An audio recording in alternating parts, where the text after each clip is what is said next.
એટલે આ જ માહોલ આખા દેશની અંદર જોવા મળી રહ્યો છે। દરેક જગ્યાએ રામમય માહોલ, રામ રામ રામ, એક જ નારો, એક જ નામ છે। અને એમાં પણ જ્યાં સૌથી વધારે હનુમાનજીના મંદિરો આવેલા હોય એ શહેરની વાત કરીએ એટલે કે રાજકોટની, તો રાજકોટમાં પણ ભક્તિસભર માહોલ દેખાઈ રહ્યો છે। મંદિરોથી લઈને ઘરના આંગણા, સોસાયટીઓ, શેરી ગલીઓ, દરેક જગ્યાએ રામના આગમન માટેની, રામ પધારવાના છે, પ્રાણ પ્રતિષ્ઠા થવાની છે, એની એક આતુરતા, ઉત્સાહ અને ઉમંગ દેખાઈ રહ્યો છે। આજ આનંદ, આજ ઉમંગ, આજ નયનોમાં ને સખી અમણે આંગણે કંચન વર્ષે મેઘ, બસ એ જ અત્યારે આખા દેશની અંદર ભાવના દેખાઈ રહી છે અને રાજકોટમાં પણ કંઈક આવું જ દેખાઈ રહ્યું છે।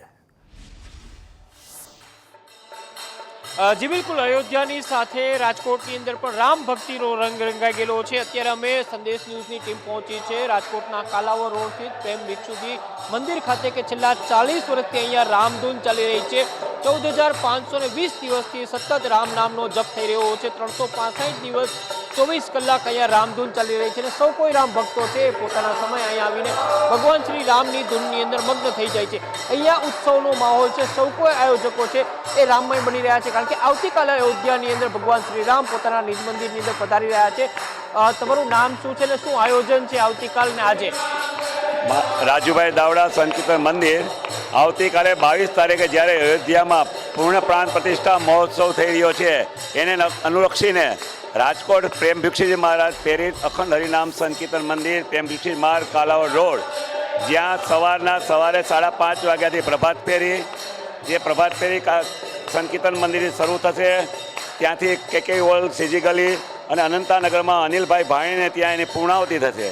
ત્યારબાદ સંકીર્તન મંદિરના નિજ મંદિરની અંદર સવારે 9 વાગ્યાથી 11 વાગ્યા લગીન ચાંદીના સિંહાસનનું પૂજન વિધિ થશે, ચરણપાદુકાની પૂજન વિધિ થશે, ધ્વજારોહણની પૂજન વિધિ થશે અને ત્યારબાદ 11 વાગે ભવ્યાતિ ભવ્ય અને અતિ ભવ્ય ડીજેની સાથે ભવ્ય શોભાયાત્રા નીકળશે અને હજારોની સંખ્યાની અંદર એની પબ્લિક હશે અને તે ફરતા મંદિરને પ્રદક્ષિણા કરી અને 12:39 મિનિટે મંદિરે આવશે અને 12:39 જે અયોધ્યામાં રામજી મંદિરનું પૂર્ણ પ્રતિષ્ઠાનું મુહૂર્ત છે એ જ મુહૂર્તે સંકીર્તન મંદિરની ઉપર ધ્વજારોહણ, 52 ગદ્દી ધજાનું રોહણ થશે અને ત્યારબાદ વિશેષ આરતી થશે અને આરતી બાદ બધા લોકોને પ્રસાદ લેવડાવવામાં આવશે અને ત્યારબાદ બપોર પછી રંગોળીનું પણ પ્રદર્શન દેખાડવામાં આવશે।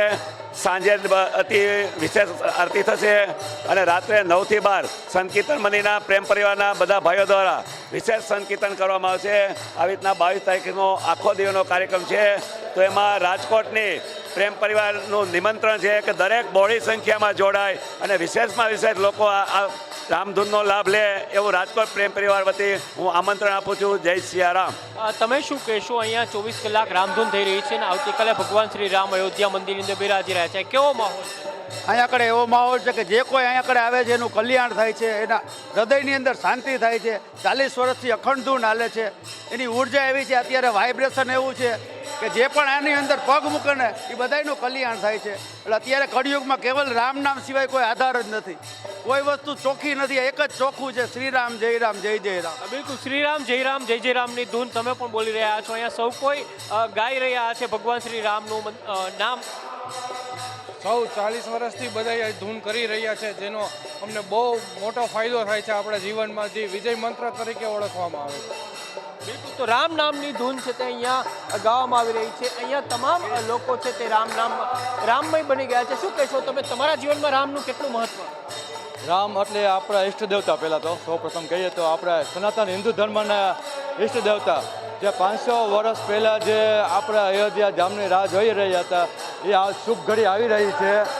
આવતીકાલે 22 જાન્યુઆરીને સોમવારના દિવસે રામ ભગવાન જ્યારે રામ રાજ્યાભિષેક થવા જઈ રહ્યો છે ત્યારે દેશના ખૂણે કોઈ એવો મંદિર નહીં હોય નાના કે જ્યાં રામ ભગવાનની તૈયારીમાં માણસો ઉત્સાહપૂર્વક તૈયારીના ભાગરૂપે નાના લતા છે શુભશોભન કરી રહ્યા છે।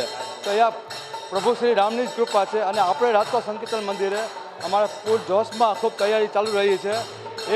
એમાં જે દરેક લોકો અમારે સંકીર્તન મંદિરના કાર્યકર્તા ભાઈઓ હોય કે બહેનો હોય એ મહેનત, અથાગ મહેનત અને નિસ્વાર્થ ભાવની પ્રેરણાથી પોતાનો પ્રાણ એમાં રેડી દે છે અને એનું મન, તન, મન, ધન સેવા કરી રહ્યા છે। કોઈ પણ જાતની નિસ્વાર્થ ભાવના સેવાથી લોકો એમાં જોડાય અને વધુની વધુ સંખ્યામાં આવતીકાલે સોમવારે 22 જાન્યુઆરીએ જ્યારે રામ ભગવાનનો રાજ્યાભિષેક થવા જઈ રહ્યો છે તેમાં રાજકોટ સંકીર્તન મંદિરની રાજકોટ શહેરની જનતાને આ શુભ દિવસને અનુસંધાને આપ સૌને વધુને વધુ સંખ્યામાં જોડાવવા અને લાભ લેવા અમારા રાજકોટ સંકીર્તન મંદિર પ્રેમ પરિવારનું હાર્દિક નિમંત્રણ છે.